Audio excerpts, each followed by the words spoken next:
Hello, this is Dr. Collins Harrell. I want to show you how I use Medit Orthodontic Suite to accomplish very minor tooth movements when I just want to reposition 1 or 2 or 3 teeth just a little bit with a couple of aligner stages or kind of active retainers. So we're going to start by opening Medit Orthodontic Suite. First, we're going to assign the data, assign the maxilla and the mandible.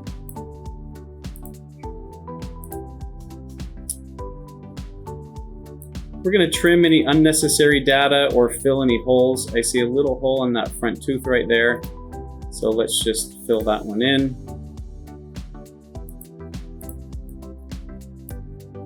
And proceed to the next step where we set an occlusal table.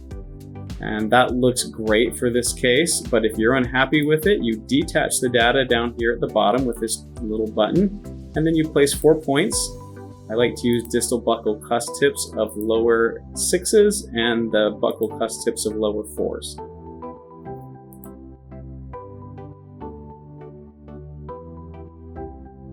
Next, the teeth are numbered and segmented, and we need to check and make sure that all of the tooth numbering is accurate. If it's not, then you click on the tooth number and change it to the correct tooth number. And we also need to make sure that there are none of these situations where there's been segmentation that spills over onto gum tissue, because that can really create a problem with the simulation. So let's adjust that one by clicking on the tooth number and saying edit.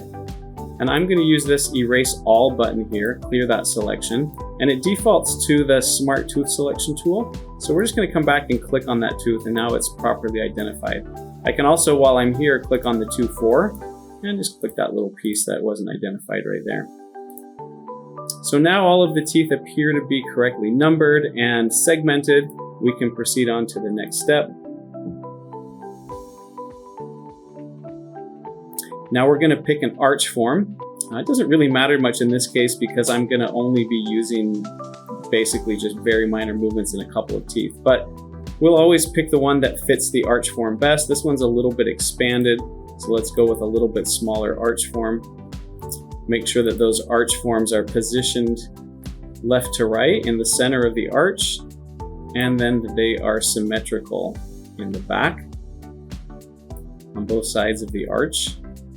Again, in this case, the way we're going to use it, it really won't make a difference, but a good practice to get into. Class 1 case. Now simulations are being created, and again, in this case, I'm not going to really use any of those, but let me show you how I get to the tools where I want to just manually move certain teeth and get an aligner staging.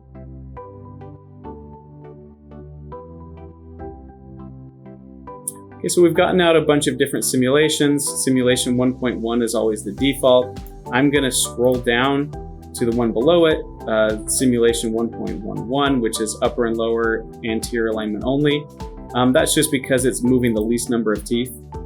And I'm going to select this one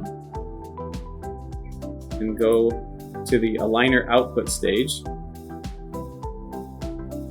And even this one has got too much tooth movement for me on this case. I don't really want to move all of the teeth in the anterior segment. The patient's very happy with the exception of just a couple of things. So what I'm going to do in this case is I'm going to turn off the attachments, and then I'm going to come to this tooth refinement tool, which allows me to modify attachments, IPR, tooth movements. I'm going to select all of the teeth that are moving, which are upper and lower 3 to 3. I'm going to hold the control button and click all the upper teeth from 3 to 3.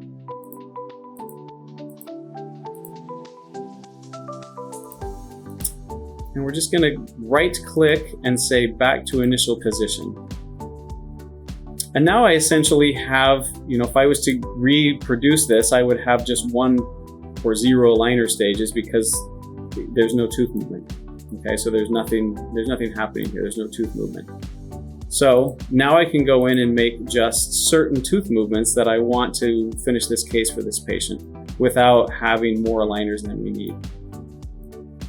So in this case, let's start with the upper arch. All I want to do is intrude that tooth a little bit. So I'm going to click on intrusion, extrusion. I'm going to come to that one tooth and just move it to exactly where I want it positioned. Maybe come down just a teeny bit. And if I click away from the model, here's the start position, here's the programmed position that I have in there. Okay, so the patient's very happy with everything in the upper arch, with just the exception of those two front teeth not being perfectly aligned. In the lower arch, the patient's basically happy, except there's just a couple rotations that aren't quite right. We can do a lot here just with a disc along the top of these teeth to make them look more even. But let's look at the rotation. It's really this one tooth here that needs to be corrected. So let's start with rotational movement.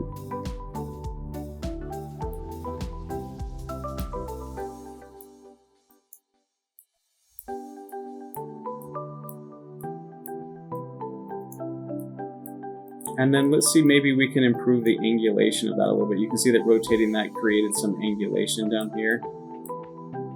Maybe I can just reduce the amount of angulation to 0.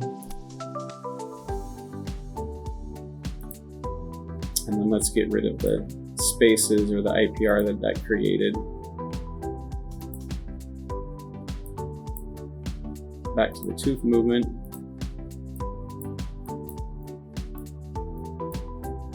Well, it was better with the angulation, wasn't it? So let's undo that. So back to here.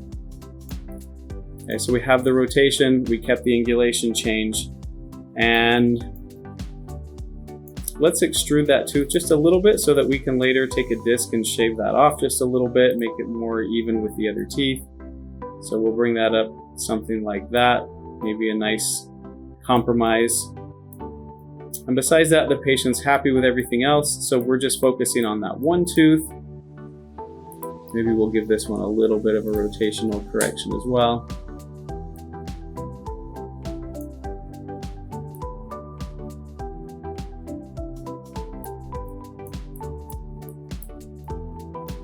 And now we'll go ahead and recalculate the aligner staging, and we should have just a few number of aligners. So in the lower arch, you can see it's pushing everything out to make a little bit of room for that rotation correction, then bringing it back. If you wanted fewer aligner stages for that, you can click on this little icon here, this little settings icon, and I could speed up the movements in the lower and see if that produces fewer than 5 aligners for me. Now I have 4. So you have your choice of how many aligner stages you would want to accomplish that movement that you're trying to do. And in the upper arch,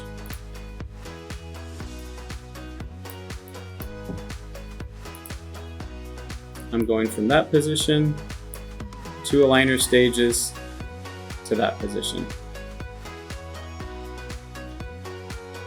If I only wanted to order the upper or the lower, I could do that when I check out here, if I only wanted upper or lower treatment, okay? So if I'm happy with what I've done, I can now go to Complete down in the bottom right-hand corner, and I can choose to have these aligners professionally manufactured and shipped to my office and through Method Aligners, or I can export these as STL files and print these models in my practice and suck down some aligners to give to the patient to accomplish those movements. So you can see here I can export upper or lower, both. I can decide how many stages I want to export here. And hopefully that's been helpful to show you how to use Meta Orthodontic Suite to accomplish some very minor tooth movements on your cases. If you have any questions, please feel free to reach out to us. I'd love to talk to you. Thanks for watching.